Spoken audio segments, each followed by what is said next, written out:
Dalam tanggung jawab presiden itu, maka persoalan berkaitan dengan keselamatan seluruh bangsa dan negara berada di pundak presiden.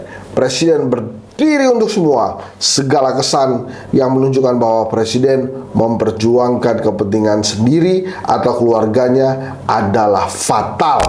Kita pun rakyat Indonesia akan melihat cahaya terang demokrasi ketika 9 dewa di MK memberikan keputusan yang berkeadilan, berwibawa, dan sempurna dengan hati nuraninya. Ingat, nama-nama para hakim Mahkamah Konstitusi akan tertulis dalam sejarah.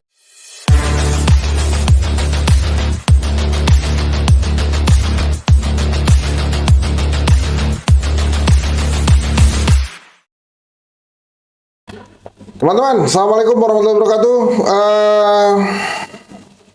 Makin dekat ya, 22 April 2024, keputusan MK tentang sengketa Pilpres.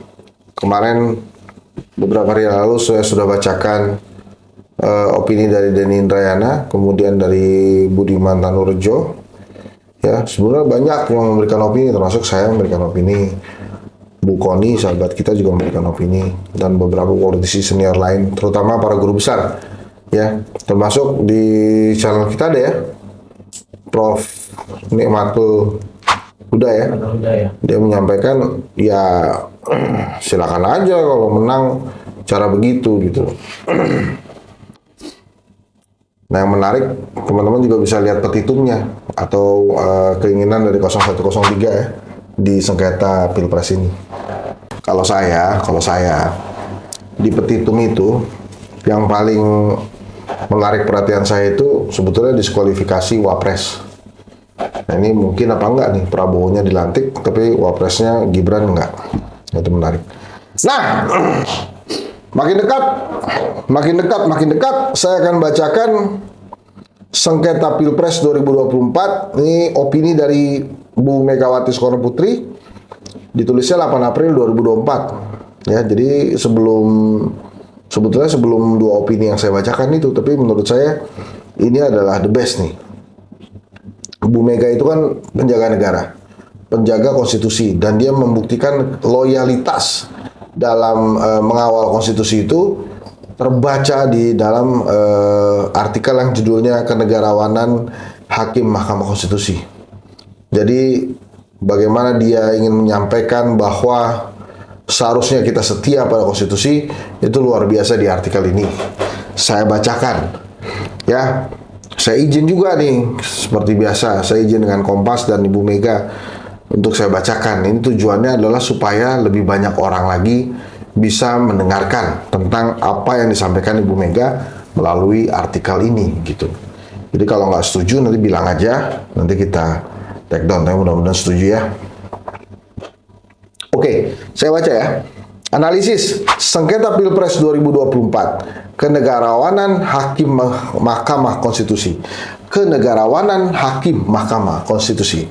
Ketukan palu Hakim MK akan menjadi pertanda antara memilih kegelapan demokrasi atau menjadi fajar keadilan oleh Megawati Soekarno Putri 8 April 2024 ya.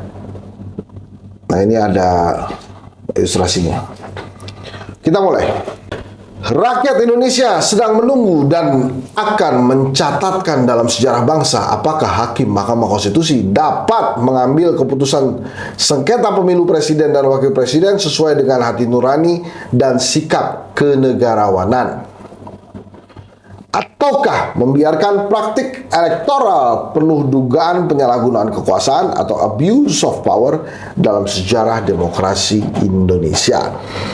Di tengah penantian lahirnya keadilan sejati di Mahkamah Konstitusi, perhatian saya tertuju pada sebuah patung Dewi Keadilan. Patung itu ditaruh di samping meja ruang rapat kediaman saya agar mengingatkan pentingnya keadilan hakiki tanpa balutan kepentingan lain kecuali keadilan itu sendiri. Patung Dewi Keadilan yang saya beli ketika berada di Amerika Serikat itu mengandung beberapa pesan kuat. Pertama, mata Dewi Keadilan tertutup kain Mata tertutup menghadirkan keadaan gelap agar tak tersilaukan oleh apa yang dilihat mata. Dengan mata tertutup itu terjadi dialog dengan hati nuraninya dalam memutuskan perkara dengan tidak membedakan siapa yang berbuat. Cakep nih. Kedua, timbangan keadilan sebagai cermin keadilan substantif. Ketiga, pedang yang diturunkan ke bawah menegaskan bahwa hukum bukanlah alat membunuh, tapi didasarkan pada norma etika kesadaran hukum dan tertib hukum serta keteladanan para aparat penegak hukum. Alangkah indahnya Dewi Keadilan. Bagi bangsa Indonesia, pentingnya keadilan dalam seluruh kehidupan bernegara tercermin dalam Pancasila. Sebab Pancasila lahir sebagai jawaban atas praktik hidup eksploitatif sebab Pancasila lahir sebagai jawaban atas praktik hidup eksploitatif akibat kolonialisme dan imperialisme. Pancasila merupakan falsafah pembebasan yang terlahir dari dialog kritis antara Bung Karno dan Pak Marhaen. Dari situlah gagasan keadilan itu ditempatkan secara ideologis. Oke. Keadilan dalam perspektif ideologis harus dijabarkan dalam supremasi hukum, budaya hukum, tertib hukum, institusional lembaga penegak hukum, dan keteladanan aparat penegak hukum menjadi satu kesatuan supremasi hukum. Sumpah Presiden dan Hakim Mahkamah Konstitusi menjadi bagian dari supremasi hukum. Namun, bagi Hakim Mahkamah Konstitusi, sumpah dan tanggung jawabnya lebih mendalam dari sumpah Presiden. Karena itulah persyaratan menjadi Hakim Mahkamah Konstitusi juga lebih berat, yakni tidak hanya menjalankan seluruh peraturan perundang-undangan dengan seluruhnya sesuai Undang-Undang Dasar, tetapi juga ditambahkan syarat lainnya, yakni memiliki sikap kenegarawanan. Dengan sikap kenegarawanan tersebut, Hakim Konstitusi bertanggung jawab atas terciptanya keadilan substantif dan menempatkan kepentingan bangsa dan negara sebagai hal yang paling utama. Dengan tanggung jawab ini, keputusan Hakim Mahkamah Konstitusi atas sengketa pemilu presiden dan wakil presiden atau pilpres sangat ditunggu rakyat Indonesia. Apakah keadilan substantif dapat benar-benar ditegakkan atau sebaliknya semakin terseret ke dalam pusaran tarik-menarik kepentingan kekuasaan politik? Etika Presiden, budayawan, dan rohaniwan Frans Magnisuseno menyampaikan bahwa ada unsur-unsur yang merupakan pelanggaran etika serius dalam pelaksanaan Pilpres 2024. Etika merupakan ajaran dan keyakinan tentang baik dan tidak baik sebagai cermin dari kualitas manusia sebagai manusia. Tuntutan dasar terhadap pentingnya etika dituangkan dalam ketentuan hukum. Dalam hal tersebut berlangsung terus dalam sejarah peradaban umat manusia. Tidak memperhatikan hukum yang berlaku sama saja dengan pelanggaran etika. Tanggung jawab penguasa seperti presiden terhadap etika sangatlah penting. Presiden memegang kekuasaan atas negara dan pemerintahan yang sangat besar. Karena itulah penguasa eksekutif tertinggi tersebut dituntut standar dan tanggung jawab etikanya agar kewibawaan negara hukum tercipta. Dalam tanggung jawab presiden itu, maka persoalan berkaitan dengan keselamatan seluruh bangsa dan negara berada di pundak presiden. Presiden berdiri untuk semua. Segala kesan yang menunjukkan bahwa presiden memperjuangkan kepentingan sendiri atau keluarganya adalah fatal. Sebab presiden adalah milik semua rakyat Indonesia. Apa yang disampaikan Frans Magnisuseno menjadi landasan etis bagi Hakim Mahkamah Konstitusi untuk mengurai seluruh akar persoalan Pilpres yang berangkat dari nepotisme dan dugaan penyalahgunaan kekuasaan yang dilakukan Presiden. Menempatkan etika dalam setiap keputusan Mahkamah Konstitusi sangatlah penting, sebab Mahkamah Konstitusi hadir sebagai benteng keadilan terakhir dalam penyelesaian sengketa Pilpres atau pemilu. Keputusan Hakim Mahkamah Konstitusi akan menjadi indikator terpenting apakah demokrasi yang berkedaulatan rakyat tetap eksis atau justru perlombaan penyalahgunaan kekuasaan akan menjadi model kecurangan dan bisa direplikasi dalam pemilihan kepala daerah atau pilkada serentak hingga pemilihan umum yang akan datang. Apa dan siapa yang salah? Temuan terjadinya penurunan kualitas demokrasi Indonesia telah berulang kali dikaji para peneliti.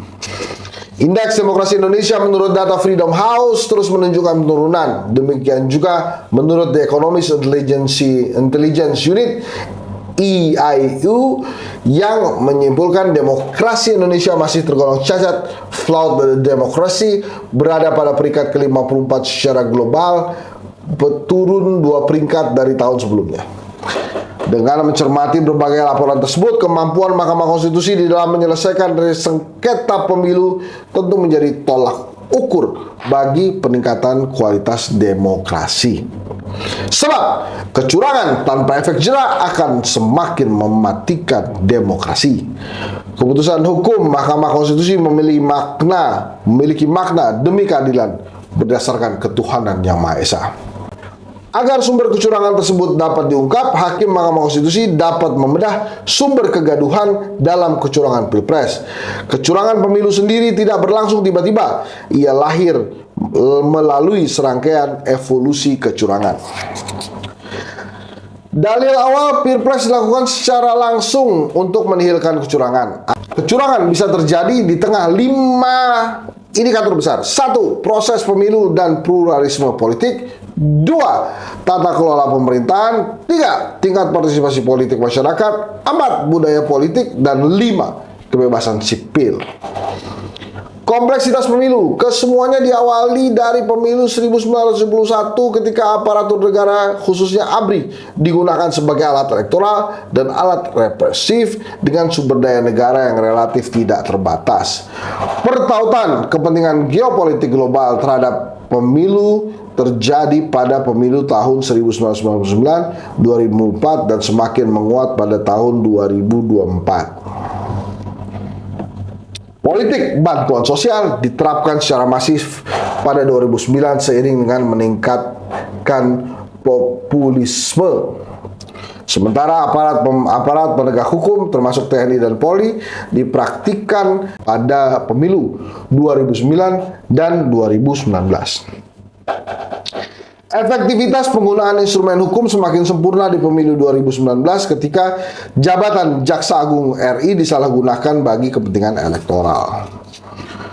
Mengapa evolusi kecurangan terjadi, bahkan bersifat akumulatif? Sebab belum pernah tercipta efek jera sebagaimana terjadi di Amerika Serikat dengan skandal Watergate yang memaksa Presiden Richard Nixon mengundurkan diri. Pilpres 2024 merupakan puncak evolusi hingga bisa dikategorikan sebagai kecurangan terstruktur, sistematif, dan masif atau TSM. Ditambah motif nepotisme yang mendorong penyalahgunaan keputusan presiden. Nepotisme ini berbeda dengan zaman Presiden Soeharto sekalipun karena dilaksanakan melalui sistem pemilu ketika presiden masih menjabat dan ada kepentingan subjektif bagi kerabatnya. Lalu, pertanyaan kritis kita, apa dan siapa yang salah?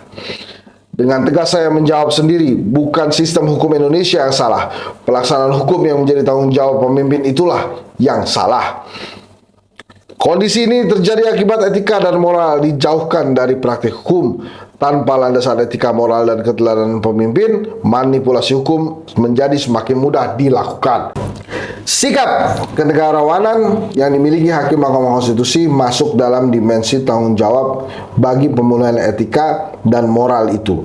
Tanpanya, Mahkamah Konstitusi hanya menjadi jalan pembenaran bagi sengketa pemilu yang orientasinya hanya pada hasil tanpa melihat secara jernih bagaimana proses pemilu dan keseluruhan input dari proses pemilu. Hasil pemilu ternyata bisa berubah akibat penyalahgunaan kekuasaan. Hal ini dibuktikan adanya voting behavior yang dipengaruhi besarnya belanja sosial atau social expenditures berbagai seperti seperti bantuan langsung tunai, pembagian beras miskin dan bantuan sosial lainnya. Pedoman kebenaran. Keputusan hukum Mahkamah Konstitusi memiliki makna demi keadilan berdasarkan ketuhanan yang Maha Esa. Maknanya tidak hanya secara transenden, tanggung jawab langsung kepada Sang Pencipta. Kekuatan transenden ini seharusnya dapat memperkuat posisi hakim Mahkamah Konstitusi mengambil terobosan hukum berdasarkan keadilan sebagai sifat hakiki Tuhan. Karena itulah, hakim Mahkamah Konstitusi tidak hanya bertanggung jawab sebagai penjaga konstitusi dan demokrasi, tetapi juga memiliki legalitas dan legitimasi agar keadilan benar-benar menemukan bentuknya.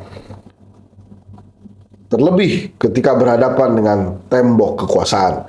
Lalu, selain konstitusi, apa pedoman lain yang bisa memunculkan sikap kenegarawanan? Saya mencoba meramu dari pengalaman hidup saya yang sangat lengkap, baik sebagai anak presiden, menjadi rakyat biasa akibat peristiwa politik 1965, menjadi ibu rumah tangga, maupun tanggung jawab sejarah sebagai anggota Dewan Perwakilan Rakyat, wakil presiden, dan kembali lagi memenuhi makna hidup cakra manggilingan roda kehidupan yang berputar. Saya sungguh beruntung dapat berdialog langsung dengan Bung Karno, Bung Hatta, Kiai Haji Agus Salim, Jenderal Ahmad Yani, dan para jenderal pahlawan revolusi yang lain. Juga Pak Hugeng sahabat saya, serta orang-orang pintar berhati nurani yang dipunyai oleh Republik Indonesia waktu itu dan para tokoh bangsa lainnya. Dari situlah saya berkontemplasi dan hasilnya menjadi pedoman kebenaran yang saya rekomendasikan kepada hakim konstitusi. Pertama, kebenaran tetaplah kebenaran. Ia tidak bisa dimanipulasi sebab ia menjadi hakikat. Kedua, kebenaran dalam pengambilan keputusan muncul dari pikiran dan nurani yang jernih. Jernih seperti air, air jernih adalah pikiran dalam alam kebenaran. Ketiga, qanaah, merasa cukup terhadap apa yang ada. Ketika konstitusi membatasi jabatan masa presiden 2 periode, itulah kebenaran yang harus diatasi. Tidak bisa diperpanjang baik secara langsung maupun tak langsung. Keempat, dalam bahasa Rusia disebut utrenja, artinya fajar. Tidak ada kekuatan yang bisa menghalangi fajar menyingsing di ufuk timur. Dengan 4 pedoman sederhana di atas, setiap pemimpin termasuk hakim Mahkamah Konstitusi dapat mengasah hati nurani dan budi pekertinya agar setiap tindakan dan keputusan politiknya selalu memperjuangkan kebenaran dan keadilan. Oleh karena itulah, belajar dari putusan perkara nomor 90 di Mahkamah Konstitusi yang sangat kontroversial, saya mendorong dengan segala hormat kepada hakim Mahkamah Konstitusi agar sadar dan insyaf untuk tidak mengulangi hal tersebut. Tanpa landasan etika, moral, dan keteladanan pemimpin, manipulasi hukum menjadi semakin mudah dilakukan. Ketukan palu hakim Mahkamah Konstitusi selanjutnya akan menjadi pertanda antara memilih kegelapan demokrasi atau menjadi fajar keadilan bagi rakyat dan negara. Tentu sebagai anak bangsa, saya berdoa semoga dengan izin Allah Subhanahu wa Ta'ala, kita pun rakyat Indonesia akan melihat cahaya terang demokrasi ketika 9 dewa di MK memberikan keputusan yang berkeadilan, berwibawa, dan sempurna dengan hati nuraninya. Ingat, nama-nama para hakim Mahkamah Konstitusi akan tertulis dalam sejarah. Semoga Indonesia baik maupun buruk. Semoga rakyat Indonesia, terutama yang mempunyai hati nurani, harus mendukung pengadilan Mahkamah Konstitusi ini sebagai upaya berkeadilan secara hukum. Semua pemikiran dan pendapat di atas saya suarakan sebagai bagian dari amicus curiae atau sahabat pengadilan. Merdeka, Megawati Soekarno Putri, seorang warga negara Indonesia. Itu teman-teman, artikel terakhir yang saya bacakan ya, dalam rangkaian jelang keputusan MK 22 April 2024. Tetap berada di channel ini, saksikan juga yang lain-lain. Insya Allah kita akan memberikan pendapat, opini, sehingga membuat permasalahan di Indonesia menjadi terang benderang dan Indonesia bisa terus maju. Assalamualaikum warahmatullahi wabarakatuh.